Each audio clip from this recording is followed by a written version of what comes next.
Imagine this. You can live a healthy, vital, energetic life well past the age of 100. How close are we? Well, science is close to giving a second century of life to everyone through everything from radical cutting-edge technology to simple changes in how you eat. And Dr. Mehmet Oz, the Oprah Show health expert, is going to be doing a full episode with her on this revolutionary topic tomorrow. But he sat with us right here and is giving us a sneak peek. It's a little known fact that Dr. Mehmet Oz is actually 180 years old, but he is here today to tell us that. Hello. How are you? Okay, let's get started. Are you saying we're actually looking at the possibility that 99 is the new 50? It is a true, and in fact, what we're really talking about is this whole concept of extreme longevity. Okay, what do we know for sure today that we can do? Well, first of all, we know there's a chemical called sirtuin that tells the body to live longer. So what's the best mechanism? It turns out that if you take rodents and you cut down their caloric intake, it's called calorie restriction, by a third, they'll live a third longer. Imagine that.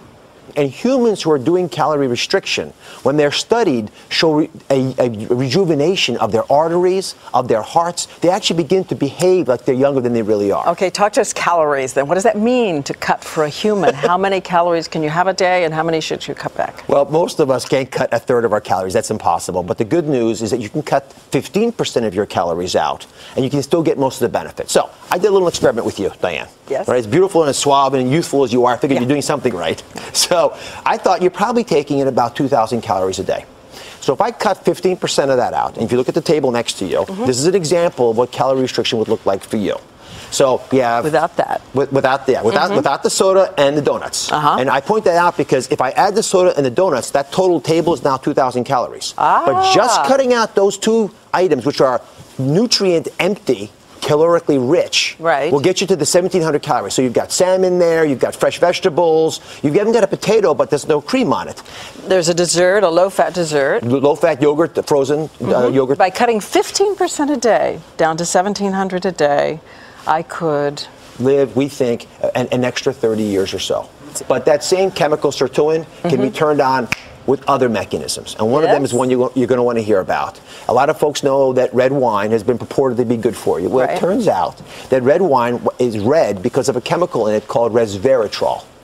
And so one of the ways that we think red wines benefit health is by turning on that same anti-aging chemical. Oh, really? But how much? Because we keep hearing the conflicting studies that if you drink more than 7, 8, 9, 10 glasses of wine a week, you're at increased risk for some cancers, women especially. Well, for women, I would not drink more than a glass of wine or any alcohol a day.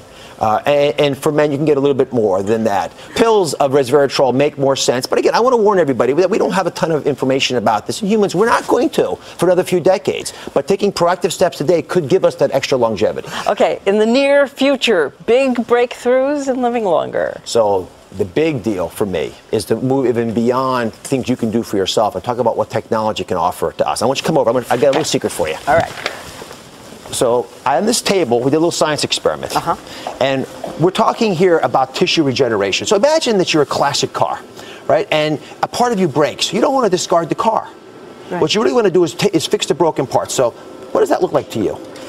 It looks like an ear. It looks like a styrofoam. You can hold it. It won't bite you. Does it feel sort of solid? Yeah, very solid. Right. So this is actually a mold for a human ear. So if you're a GI injured in war, or you had frostbite and lost your nose, we could actually re-engineer cells. So we take your blood, add it to the mold, and your cells will begin to repopulate this and make you a new ear. This is being done now. Being done today. It's actually been implanting for bladders. There's lots of different organs we can begin to replace. But this is the first generation. What I'm about to show you now will really blow your mind. And this is the example. If you hold this, this is a scaffold of an artery made from pig tissue. Right? Now, if I take that, you can see through. You can use it as a straw. So if I take that and I add a little bit of your cells to it, your blood, and then I put it into a pump so it actually is feeling the pressure that an artery would feel, I can make you a new artery. You see pulse in there? No kidding. And look at this. This is the same technique done with a valve. And if you look from up top here, take a look from up top, you can see the valve open and close.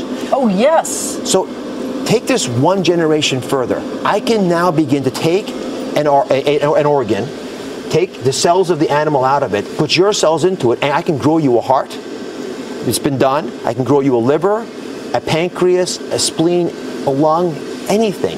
And this technology for recreating organs for us is going to give us that booster rocket into the second century of life. So if calorie restriction and new insights about how chemicals like resveratrol could turn on systems for anti-aging in your body fail, and something breaks, you can replace it. Replacement parts when your warranty is getting a little old. And how soon, realistically, before you think a pancreas or something complicated like a liver could be ready for replacement, your own cells? Single-digit years.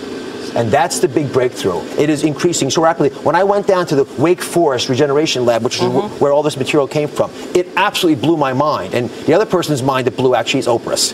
Yeah, that's a pig heart that with all the cells taken out of it. Exactly. Yes. So you would take that pig heart and inject some of your own cells. Take my blood, spin it down, put the cells into this, baste it in that chamber that we showed in the video, and it will slowly grow your own organ back. That is incredible. Don't y'all think that's incredible? To see her just absolutely as fascinated as I was means that this stuff really can capture our imagination. And where our imagination goes, our science will follow. What about replacing a brain? I'm not kidding. Could you grow a brain? You know, go with that beautiful new body?